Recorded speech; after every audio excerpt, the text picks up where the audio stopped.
Day in a Life as a Music Artist and Practice Edition. Samahan niyo ako, papakilala ko sa members ko. Hi guys! Tara, pakilala ko sa inyo yung members ko. Hi ate, pakilala ka naman. Oh, hello! Hello, hello, hello! I am Leslie.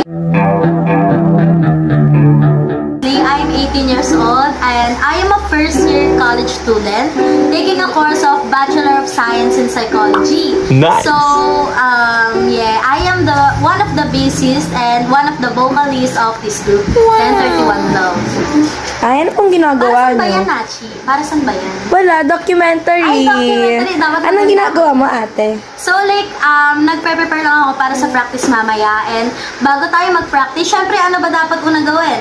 Mag-stretching ng kamay. Kasi mahalaga to, yung kamay na to, mahalaga siya para sa mga gitarista, mga bassist, mga electric guitarist, ganon. So, kailangan i-stretch muna. I-stretch muna siya hanggang mapunta dito sa dulo. And another one, and another one.